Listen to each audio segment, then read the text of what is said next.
Let us solve a problem related to tangential and normal components of acceleration. The problem is a balloon is rising vertically up and wind is blowing horizontally, and the vertical velocity of the balloon is constant equal to v naught, and the horizontal velocity of the balloon due to the wind is directly proportional to the height it has risen above ground.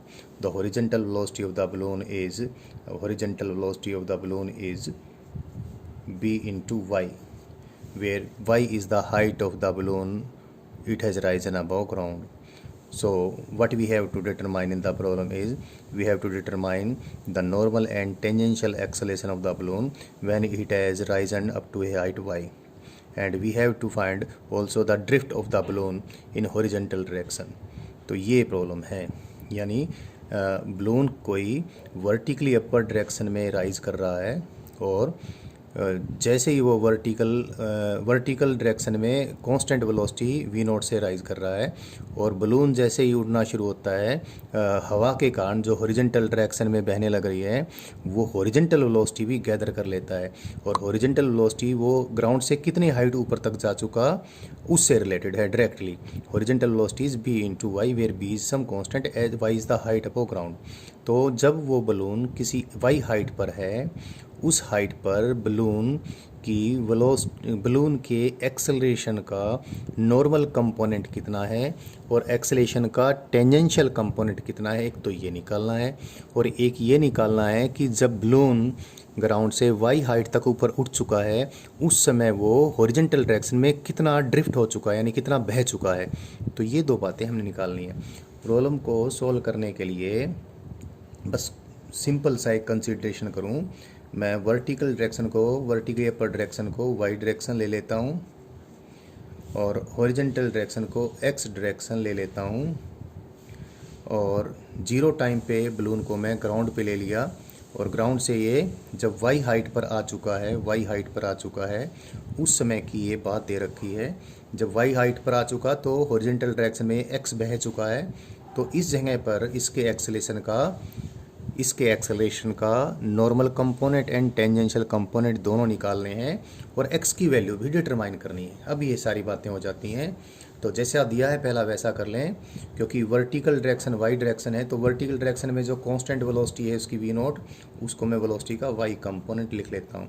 तो velocity का Y component है we not. और एक बात आपको बहुत अच्छे से मालूम हो चुकी है कि वर्टिकल यानी वाई डायरेक्शन में जो वेलोसिटी है वो वाई कोऑर्डिनेट से किस प्रकार रिलेट होगी, D Y by D T. तो one thing is that is D Y by D T which is vertical velocity, it is equal to constant that is V naught. यहीं से एक काम कर लें, उसके बाद हम प्रोसीड करेंगे. यहाँ से एक बात हमें मिल रही क्या, एक तो D Y is equal to V not into D T. What is dy? It is infinitely small change in y coordinate when the time has changed by an infinitely small amount dt. तो time की value जब zero से T होती हो, suppose T time पे particle यहाँ पर आ गया, जीरो टाइम पर बलून यहाँ था, हो सकता है पहले भी मैंने पार्टिकल वर्ड यूज़ किया हो, तो please that is I mean to say about the balloon. Zero time पर बलून यहाँ था, टी टाइम पर बलून यहाँ पर आ चुका है.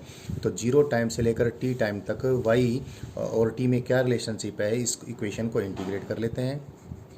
तो जीरो टाइम पर वाई की वैल्यू ज़ीरो है, टी टाइम पर वाई की वैल्यू वाई है, तो डी वाई की इंटीग्रेशन की लिमिट तो जीरो से वाई हो गई.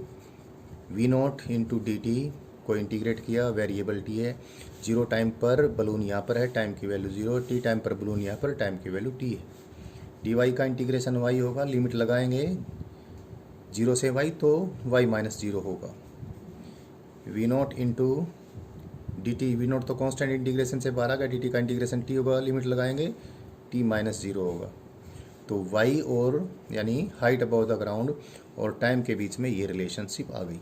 एक तो ये चीज़ हमने जान ली. दूसरा, किससे हम ये सारा एनालिसिस पहले सारे कंक्लूजन हम किससे कर रहे हैं, सारे कंक्लूजन हम कर रहे हैं वेलोसिटी के वाई कंपोनेंट की वैल्यू से, जो कि कांस्टेंट दे रखा है. ये दे रखा है Y component of the velocity which is V naught, that is vertical velocity, that is constant. एक कंक्लूजन और निकाल लें. एक्सेलेरेशन का Y component is differentiation of y component of velocity with respect to time and y component the velocity is constant और constant का differentiation कितना होता है 0, तो एक्सेलेशन का y component तो 0 हो गया। तो y यानी हाइट अबोव द ग्राउंड का टाइम के साथ रिलेशनशिप निकाल लिया हमने और एक्सेलेशन का y कंपोनेंट भी निकाल लिया। अब x डायरेक्शन के मोशन को हम एनालाइज करते हैं। x डायरेक्शन में हमें ये दे रखा है कि x डायरेक्शन में जो वेलोसिटी है, हॉरिजॉन्टल डायरेक्शन में जो वेलोसिटी है, अब उसको हमने हॉरिजॉन्टल डायरेक्शन को x डायरेक्शन कह लिया तो उसको vx लिख दूँ और vx जो हॉरिजॉन्टल वेलोसिटी यहाँ पर दिया था उसको मैंने vx लिख दिया और वो कितना b इंटू वाई है और y की वैल्यू टाइम पे डिपेंड करती है। तो vx को मैं टाइम पे डिपेंड करता हुआ अभी लिख सकता हूँ। टाइम पे डिपेंडेंस अगर लिखूँ तो मैं इसको क्या लिख दूंगा b इंटू वाई की वैल्यू मैं यहाँ से पुट कर दूँ v नॉट इंटू टी।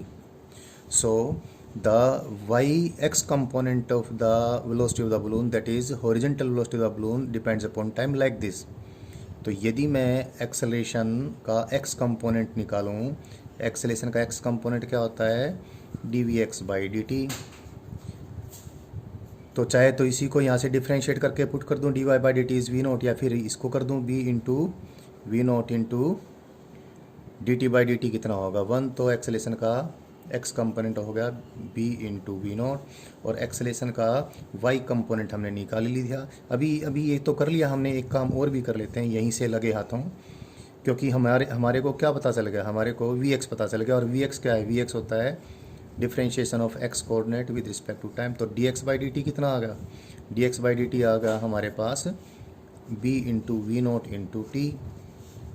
तो dx इज इक्वल टू, जब इस प्रकार से डिफरेंशियल इक्वेशन बन जाए, इसको ऐसी इक्वेशंस को डिफरेंशियल इक्वेशंस बोलते हैं जिसमें दो वेरिएबल्स हैं, तो इंटीग्रेट करने के लिए वेरिएबल्स को सेपरेट करना पड़ता है। इक्वेशन की एक साइड में एक वेरिएबल होगा, दूसरी साइड में दूसरा वेरिएबल होगा। तो अब मैं वेरिएबल सेपरेट कर रहा हूँ, इस साइड में रख लिया मैंने x वाला वेरिएबल dx रह गया और dt को इधर ट्रांसफ़र कर दिया। ऐसा मैंने यहाँ पर भी किया था। ये वेरिएबल्स का सेपरेशन होगा, इसको इंटीग्रेट कर लेते हैं अब। क्यों, क्योंकि मुझे क्या निकालना है, ड्रिफ्ट की वैल्यू यानी x की वैल्यू निकालनी है जब हाइट की वैल्यू y हो तब। तो कोई बात नहीं, इसको इंटीग्रेट करते हैं, अभी हो जाएगा। इंटीग्रेट करने के लिए मैं ये देखूं, जब ये बलून यहाँ पर आता है तो टाइम t है और यहाँ पर बलून था तो टाइम 0 था।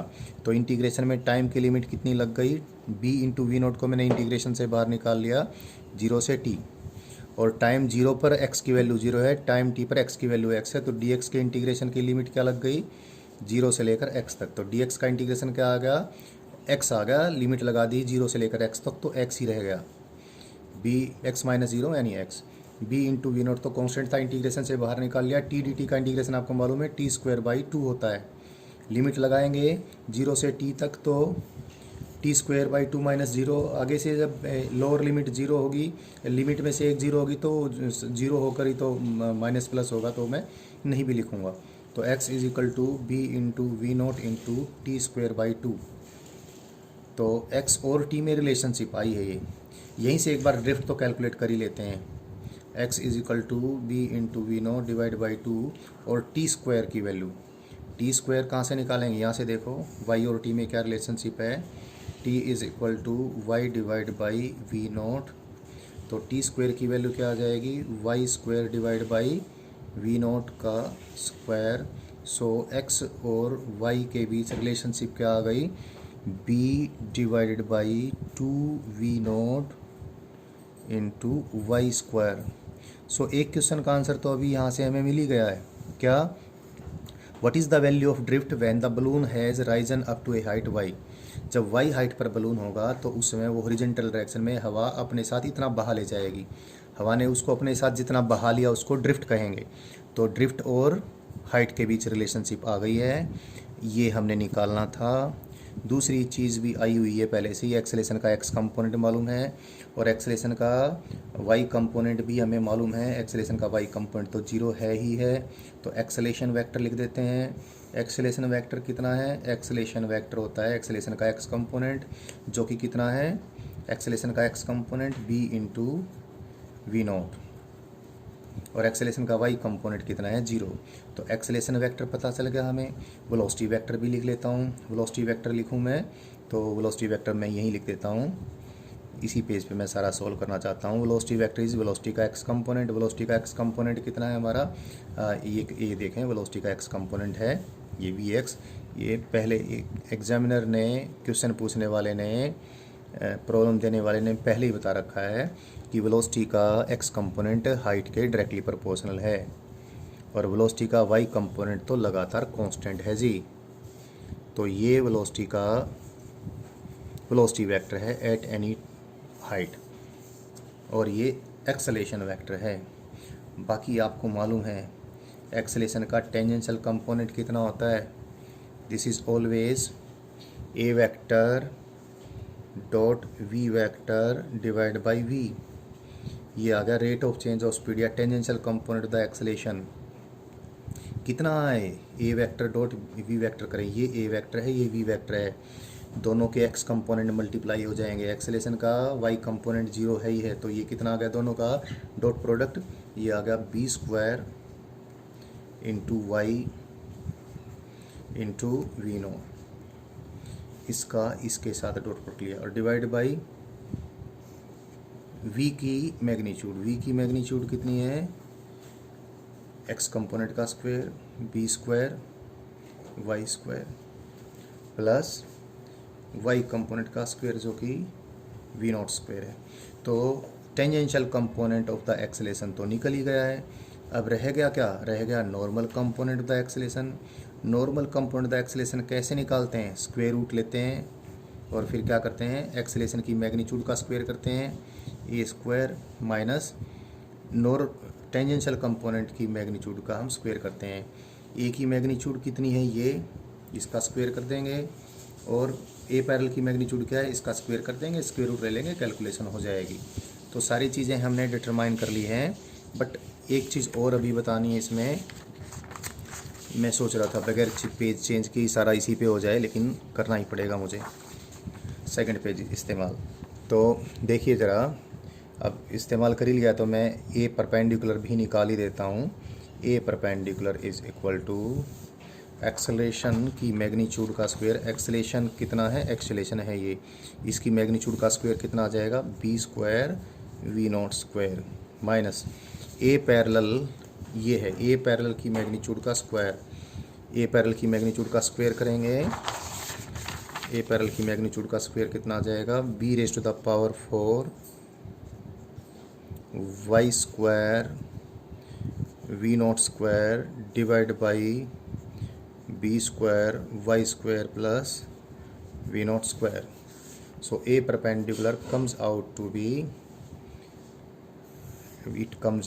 be B square Y square plus V naught square, ये एलसीएम ले लिया और ऊपर क्या आ गया, B raise to the power 4 Y square V naught square plus B square V naught raise to the power 4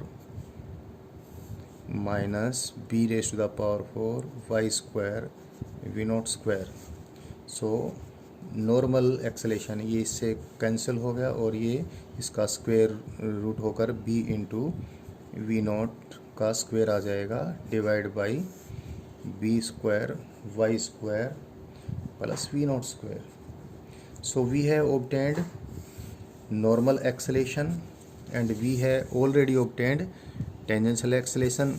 We have already obtained the relationship between x and y and the relationship between x and y is here. ये already हमने कर लिया था, कितना है x और y में relationship, ये है ये, और आपको ये अच्छे से मालूम है, this is equation of parabola. देखो एक चीज़ मैं आपको बताऊं, पार्टिकल जब एक्स वाई प्लेन में मूव करेगा, तो जब पार्टिकल एक्स वाई प्लेन में मूव करता है तो एक्स कोऑर्डिनेट वाई कोऑर्डिनेट के साथ साथ किस प्रकार चेंज होगा, वही तो रास्ते की शक्ल होगी और रास्ते की शक्ल को ट्रेजेक्ट्री बोलते हैं। तो trajectory means relationship between X and Y coordinates को देखते हुए हम ग्राफ बना दें और वो ग्राफ ही क्या होगा, ट्रेजेक्ट्री यानी रास्ते की शक्ल होगी। तो क्योंकि ये पैराबोला का ग्राफ है, आप देखें तो इस ग्राफ को अगर प्लॉट करें तो y की वैल्यू पॉजिटिव और नेगेटिव दोनों पर x की वैल्यू सेम होगी। x की वैल्यू 0 है तो y की वैल्यू 0 है, यानी ग्राफ ओरिजिन से पास होगा। पहले से आपको बता रखा है बलून ग्राउंड से उठना शुरू होता है। और देखो लेकिन इसमें y की नेगेटिव वैल्यूज़ यानी ज़मीन खोद के नीचे वाली अलाउड नहीं है, तो y की पॉजिटिव वैल्यूज़ अलाउड हैं। और ग्राफ इस प्रकार का हो जाएगा, यानी पैराबोला के लॉन्ग बलून उड़ता रहेगा। और ये कोई हाइट y है, जिस समय हाइट y है ये हॉरिजॉन्टल डायरेक्शन में x ड्रिफ्ट हो गया है। यहाँ पर इसकी वेलोसिटी वेक्टर v है। वेलोसिटी का x कंपोनेंट और y कंपोनेंट दोनों हमने बता रखे हैं। वेलोसिटी का y कंपोनेंट तो कांस्टेंट और वेलोसिटी का x कंपोनेंट जो भी है आपके सामने है। ये वेलोसिटी का x कंपोनेंट जो कि टाइम डिपेंडेंट है। और तो एक्सेलेरेशन का जो कंपोनेंट वेलोसिटी की डायरेक्शन में है वो तो a पैरेलल है, और एक्सेलेरेशन का जो कंपोनेंट वेलोसिटी के परपेंडिकुलर है वो क्या है, a नॉर्मल है। तो एक्सेलेरेशन वेक्टर इन दोनों का रिजल्टेंट आ जाएगा।